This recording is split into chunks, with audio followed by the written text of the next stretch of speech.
Imaginemos por un momento estar frente a un estante completamente vacío en el supermercado. Una imagen desoladora, desde luego. Sí, total. Alguien busca un cartón de leche o un pollo para la cena y, bueno, no hay absolutamente nada. El primer pensamiento automático en una sociedad acostumbrada a la normalidad es que hay un desastre de gestión logística. Claro, o que ha habido un problema con los camiones de reparto, o quizá una huelga en el sector primario. Exacto. O un error contable en la tienda. Frustra, por supuesto que frustra, pero la mente humana lo procesa rápidamente como un simple fallo del sistema. Pero, a ver, ¿y si ese estante vacío pudiera no ser un error de logística en absoluto? Fíjate que esa es la vuelta de tuerca. Eso es. ¿Qué pasaría si el hecho de obligar a millones de personas a hacer cola durante horas bajo el sol abrasador para conseguir, no sé, un triste paquete de arroz, fuera en realidad un arma política? Madre mía. Un arma milimétricamente diseñada para controlar a la población. Es una premisa escalofriante, ¿eh? Y que además exige un cambio de paradigma total para nosotros. Implica pasar de ver la escasez material como el mero resultado de la incompetencia económica a empezar a analizarla como un diseño totalmente premeditado. Como un mecanismo. Eso es, un mecanismo de relojería cuyo objetivo final no es la prosperidad del país, sino la dominación pura y dura. Y esa es precisamente la teoría central que vamos a explorar en nuestro análisis a fondo de hoy. Nos vamos a sumergir en las páginas de un documento que es francamente perturbador, titulado La escasez de insumos básicos como control social y psicológico. Sí, un texto que no deje indiferente a nadie. Para nada. Está escrito por Carlos M. Castro, quien plantea este análisis desde su perspectiva personal, observacional, de este tipo de crisis cuando se sostienen mucho en el tiempo. Ahora bien, creo que es fundamental establecer desde el primer segundo de esta charla que nuestro objetivo aquí no es tomar partido por ninguna ideología política. Claro, ni validar ni condenar a gobiernos concretos. Ese no es nuestro papel aquí. Exactamente. Lo que vamos a hacer es desgranar con el mayor rigor analítico posible la tesis del autor, porque su argumento propone que la falta cotidiana de gasolina, de harina o de gas doméstico puede funcionar como el manual de operaciones definitivo de los estados autoritarios. Y para abordar este análisis de una manera objetiva, necesitamos entender primero que lo que Castro nos propone es un viaje hacia la biología. Y hacia la sociología del sometimiento. O sea, no es solo economía. No, ¿qué va? A lo largo del texto, el autor desmenuza cómo el agotamiento físico continuo se transforma, casi sin que la sociedad se dé cuenta en el día a día, en una parálisis política total. Pero, a ver, si nos ponemos en la piel del abogado del diablo por un momento, me cuesta mucho creer que un gobierno decida, de forma activa y consciente, destruir su propia economía. Ya, parece contraintuitivo, ¿verdad? Totalmente. A simple vista parece que están tirando piedras sobre su propio tejado.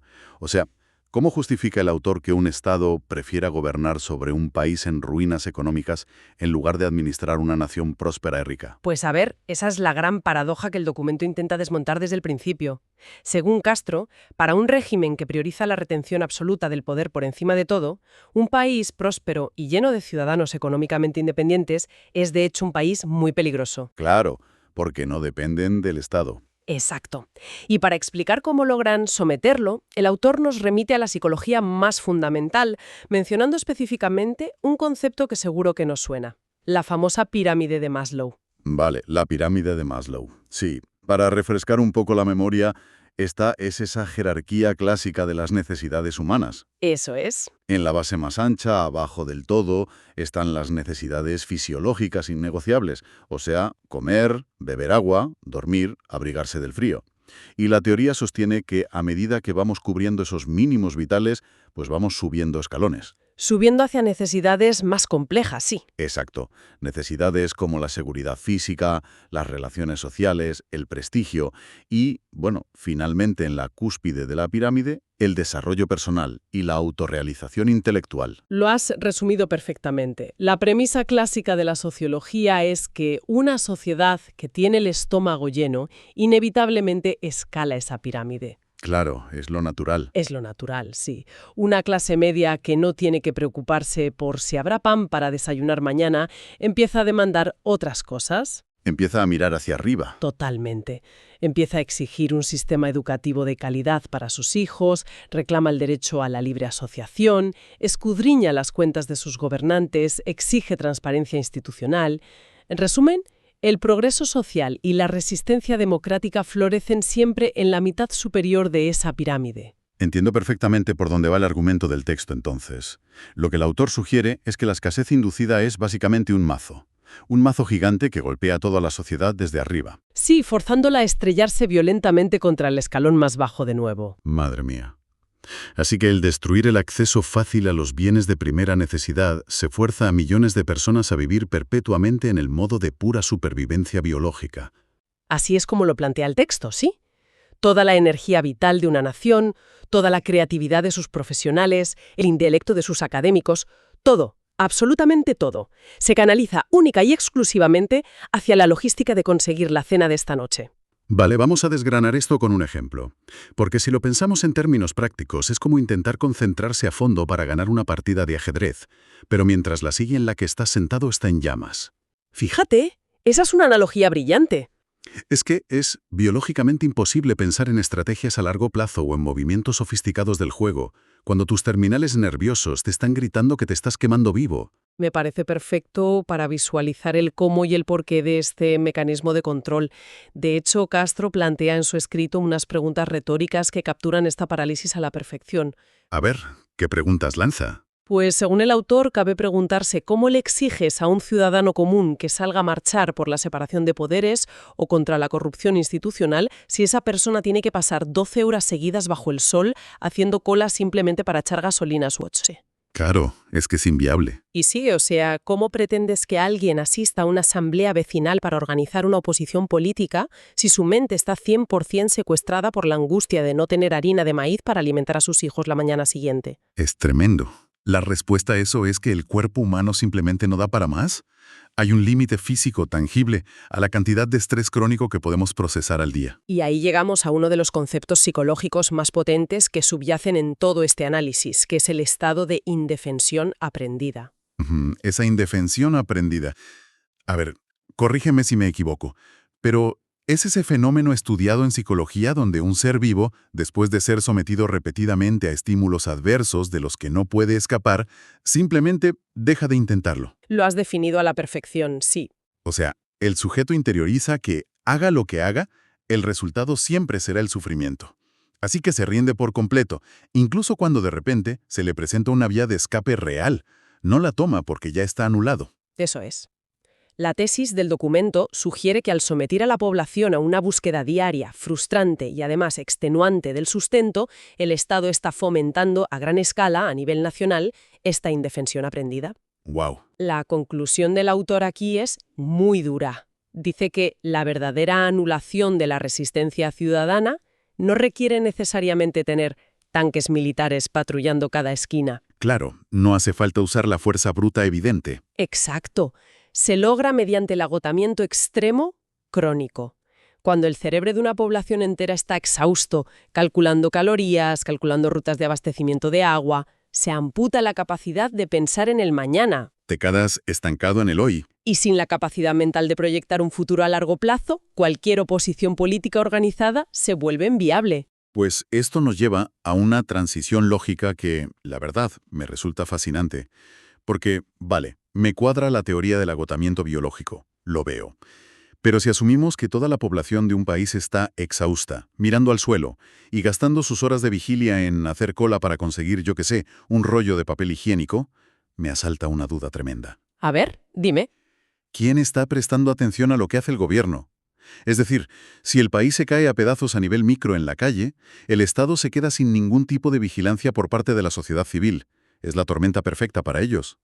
Y esa es, según el autor, la segunda gran victoria estratégica de este modelo de control. Es un efecto dominó. Castro lo define en su documento como una invisibilización del saqueo. Invisibilización del saqueo, qué término tan potente. Sí, lo es.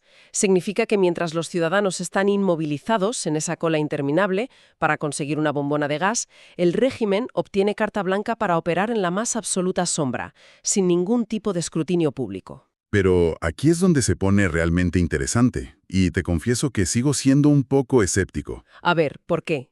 Me cuesta creer que la ciudadanía simplemente desconecte de los grandes problemas estructurales solo porque esté cansada. Quiero decir, si un gobierno está, por ejemplo, vaciando las reservas de oro del país o aprobando leyes inconstitucionales de madrugada, la gente tiene que darse cuenta, ¿no? Ya, parece que algo tan grande no se puede ocultar. Claro, ¿cómo argumenta el autor que estos macro temas, estas barbaridades, pasan desapercibidas para millones de personas? Bueno, la respuesta que ofrece el texto no se basa en que la gente sea ignorante, ni mucho menos, sino en entender cómo funciona el ancho de banda de la atención humana a nivel colectivo. O sea, un límite cognitivo. Exacto.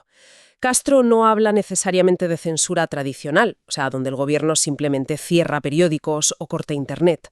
Habla de lo que podríamos llamar un monopolio de la atención. Ah, vale. O sea, saturar el canal. Sí, sí. El régimen inunda la realidad cotidiana con tantas microcrisis urgentes de supervivencia que los temas estructurales grandes quedan relegados a un mero ruido de fondo. Claro, lo entiendo. Si el problema inminente es que la nevera está vacía de verdad y los niños tienen hambre hoy al mediodía, el hecho de que el país esté contrayendo una deuda externa impagable a 30 años vista, pues se percibe como una abstracción súper lejana. ¿Es que no te da la vida para preocuparte por un bono a 30 años? Tal cual. No hay espacio en el disco duro mental para procesar la crisis institucional o constitucional. Efectivamente. Según el análisis de Castro, la conversación pública es secuestrada desde la raíz. El debate en los autobuses, en las mesas de las familias, en los centros de trabajo, sufre una mutación completa. Cambian las preguntas. Exacto. Las preguntas definitorias de la sociedad dejan de ser, oye, ¿cuál es el plan de infraestructuras para esta década?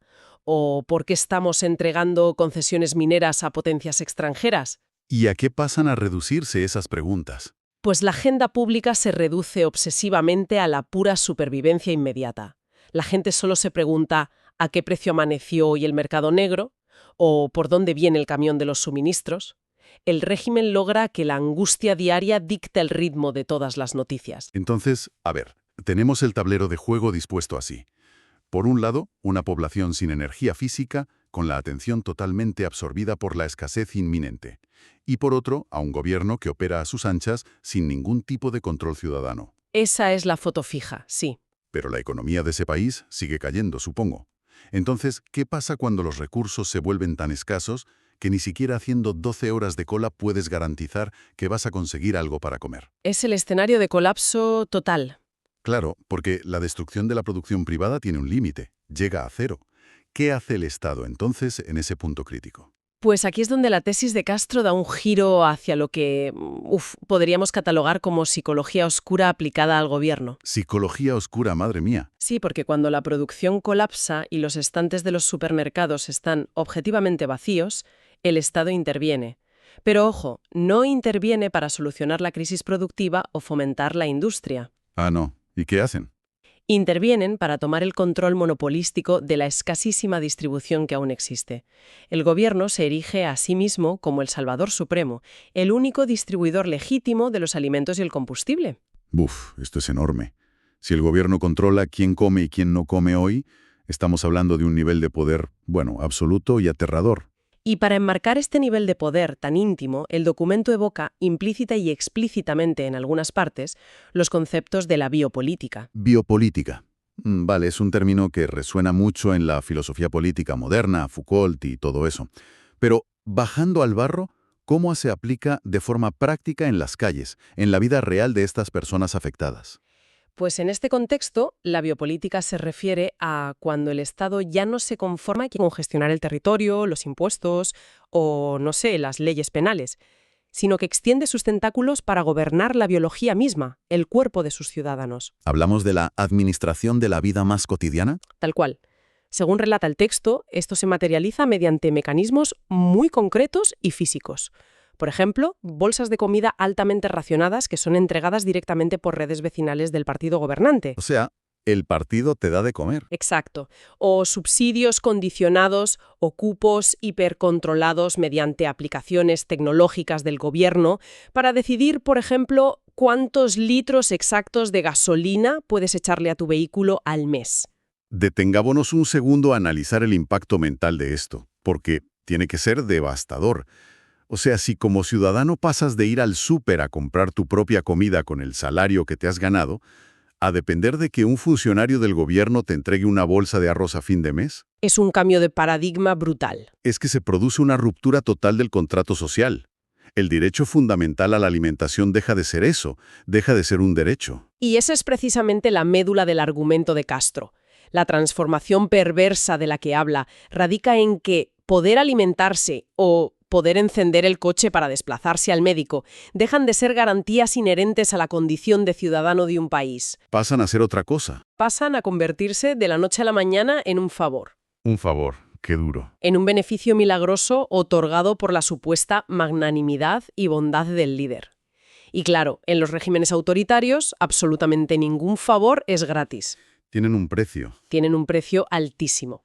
Fíjate que me viene a la mente una analogía muy gráfica escuchándote.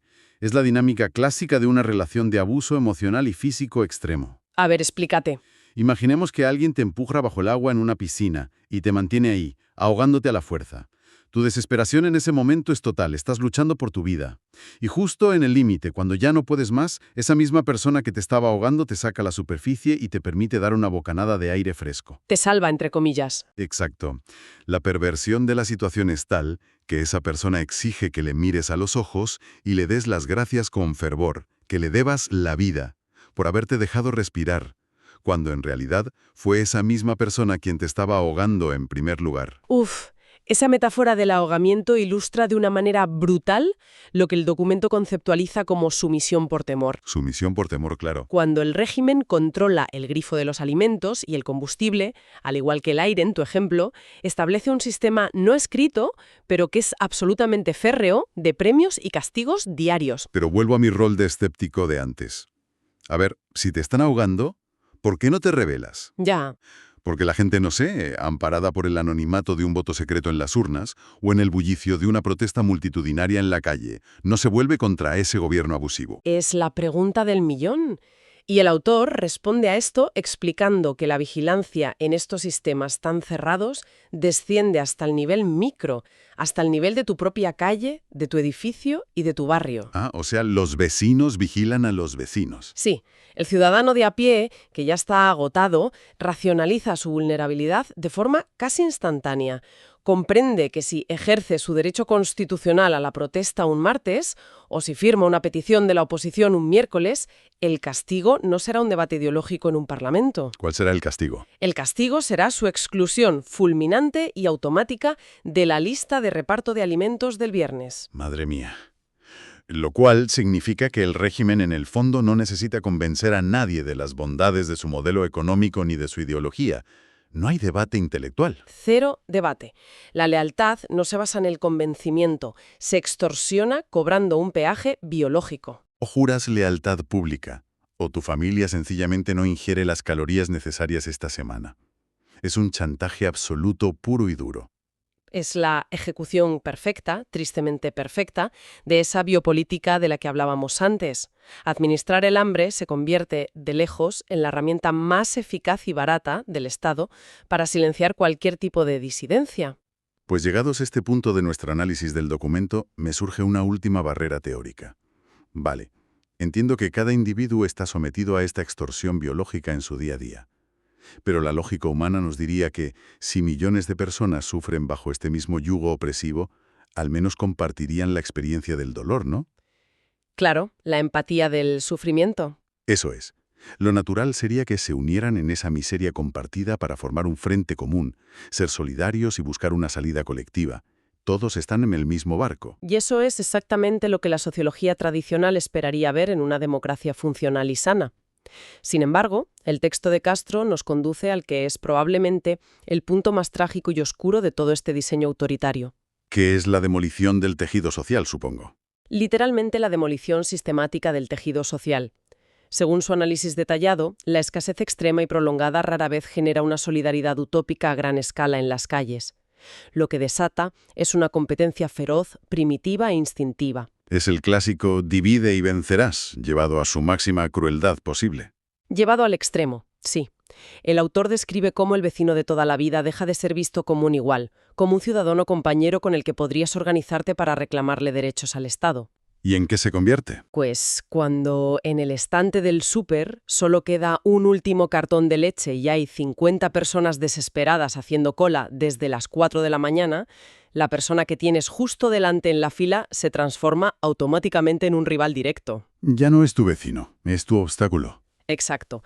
Es una amenaza directa para la supervivencia de tus propios hijos ese día. Y claro, si la dinámica diaria es de supervivencia a codazos literales en una cola, la desconfianza mutua se vuelve absoluta en toda la sociedad. Es imposible organizar un movimiento de resistencia clandestino o cívico si sospechas que el vecino de tu misma planta te vendería a la policía por un cupo extra de gasolina. Exacto. Se produce una atomización social que garantiza, sin pegar un solo tiro, la supervivencia del régimen en el poder. Y fíjate, el documento profundiza en un síntoma muy específico de esta desconfianza vecinal, la explosión de las economías informales depredadoras. ¿A qué se refiere exactamente con eso? Bueno, el texto utiliza la terminología local del bachaqueo, muy propia de donde se inscribe el autor. Pero para trasladarlo a nuestro contexto, el concepto universal sería el resurgimiento brutal del extraperlo, o de un mercado negro despiadado. Ah, vale. Pero operado por los ciudadanos. Operado no por grandes mafias internacionales del crimen, sino por los propios ciudadanos de a pie, que es lo más triste. Qué interesante. O sea, estamos hablando de personas comunes y corrientes que invierten horas de madrugada para comprar un bien regulado por el gobierno, no para consumirlo en su casa, sino para revendérselo a sus propios vecinos a un precio astronómico. Precisamente. Se lucran de la miseria del de al lado. Y el análisis psicológico que hace Castro sobre este fenómeno del extraperlo moderno es vital para entender cómo se perpetúa todo el sistema. Pensemos por un momento en la mecánica de la frustración. A ver. La responsabilidad última y original de la crisis de desabastecimiento reside, lógicamente, en las altas esferas del gobierno que diseñaron esas políticas destructivas. Claro, son los que cerraron las empresas o bloquearon la importación. Exacto. Pero la ira constante del ciudadano medio en la calle, su furia cotidiana, experimenta una desviación espectacular. La rabia, en lugar de ir hacia arriba, se vuelve horizontal. Ah, empiezo a ver el panorama completo. Esto ocurre por pura psicología de la proximidad, ¿no? Exacto. Explícalo. Es decir, si estoy frustrado, cabreado, porque mi salario no alcanza para comprar absolutamente nada, es humanamente mucho más fácil y directo odiar al vecino que tengo enfrente, a esa persona conocida, con nombre y apellidos, que me está exigiendo 10 veces el valor real por un medicamento básico para mi madre, que odiar a un ministro abstracto que está protegido por guardaespaldas en un despacho a cientos de kilómetros de distancia. Esa es la clave de bóveda de todo el andamiaje según el autor. Descargo mi rabia en el rostro visible que me está extorsionando hoy, en la esquina de mi calle. Tal cual. La escasez fuerza una degradación profunda de la ética cívica, empujando a los ciudadanos a abusar unos de otros simplemente para sobrevivir. Y como resultado final, la sociedad termina mirándose al espejo con asco y, lo que es peor, se culpa a sí misma de la crisis general. El discurso cambia. Sí, la narrativa popular se convierte en una especie de lamento. El país está mal porque somos todos unos egoístas, porque nos robamos entre nosotros. ¡Wow! Al internalizar esa culpa horizontal, absuelven por completo a los verdaderos arquitectos de la miseria. Es un mecanismo de defensa impecable para la élite gobernante. Totalmente impecable. Han logrado fragmentar tanto a la sociedad, enfrentando a vecinos contra vecinos, a familias enteras y barrios por las putas obras, que han erigido el mayor muro de contención imaginable contra cualquier cambio político. La extenuación y el odio mutuo son la mejor guardia pretoriana de un gobierno autoritario. Y es así como, concluyendo este recorrido analítico que nos propone el autor, vemos cómo se consolida un Estado donde la impunidad desde arriba está blindada y garantizada por la división más absoluta desde abajo. Desde luego es una exploración intelectual densa, pero creo que absolutamente necesaria para desperezar el pensamiento crítico de cualquiera. Si recapitulamos todo el mecanismo que Carlos M. Castro disecciona con tanto detalle en su escrito, vemos una cascada de control que es francamente escalofriante. Sí, un proceso paso a paso. Todo empieza forzando a la población hacia el suelo de la pirámide de Maslow para agotar sus energías físicas. Luego, ese mismo agotamiento cognitivo sirve de cortina de humo para que el gobierno desmantele el país en la sombra, capturando lo que llamabas el monopolio de la atención. Exacto, que nadie mire lo que importa. Después, aplicando conceptos de biopolítica, el Estado convierte derechos inalienables como la alimentación en favores condicionados, extorsionando lealtad pública bajo la amenaza real de pasar hambre. ¿El chantaje final? Y para blindar todo el proceso y que nadie proteste unido, inyecta la lógica del extraperlo y la reventa en los barrios, dinamitando la confianza comunitaria y desviando el resentimiento social para que los vecinos se culpen y se odien entre sí. Es una anatomía meticulosa de cómo la miseria material es procesada, manipulada y refinada hasta convertirla en pura dominación política. Y fíjate, subraya algo que a menudo la diplomacia internacional o los analistas lejanos pasan por alto. ¿El qué? Que para ciertas estructuras de poder, el colapso nacional no es un error de cálculo ni un daño colateral que lamentan. Es la principal y más exitosa estrategia de estabilización de su propio mandato. Creo que dedicar tiempo a entender estas mecánicas complejas es un ejercicio vital para cualquiera que consuma noticias en la actualidad, y más en el panorama internacional. Nos proporciona unas gafas nuevas para mirar el mundo. Totalmente de acuerdo. Nos quita la ingenuidad. Eso es. La próxima vez que veamos en los informativos o haciendo scroll en las redes sociales imágenes de multitudes exhaustas, filas kilométricas o estantes vacíos en un país asolado por la crisis, nuestra reacción no debería limitarse al lamento pasivo o a la pena. No podemos quedarnos solo en el pobrecitos. Exacto. Entender este documento nos vacuna contra la ingenuidad de pensar siempre que estamos viendo simplemente una mala racha económica de ese país. Nos obliga a ejercer la sospecha crítica, a darle una vuelta y preguntarnos si ese sufrimiento observable no es de hecho un sistema altamente eficiente operando exactamente como fue diseñado para proteger a una minoría en el poder. Es, sin duda, un marco analítico que eleva la compasión desinformada hacia una verdadera comprensión estructural de muchas crisis geopolíticas modernas. Y esto nos deja con una reflexión final sumamente provocadora que quería plantear, que va incluso un paso más allá de lo que plantea el propio texto de Castro. A ver, cuéntame. Supongamos que esta maquinaria infernal funciona y se sostiene, no sé, durante décadas enteras en un país. Imaginemos a toda una generación obligada desde la infancia a desconfiar por sistema de sus profesores y de sus vecinos. Una generación condicionada. Sí, condicionada a delatar por un subsidio alimentario y habituada a esa indefensión aprendida de la que hablábamos. Si el día de mañana la historia da un vuelco, por el motivo que sea, y ese régimen autoritario finalmente colapsa y desaparece del mapa, ¿qué sucede a la mañana siguiente? El día después. Exacto. ¿Cuántas décadas o cuántas generaciones de profunda terapia social se necesitan para revertir ese daño neurológico y cultural?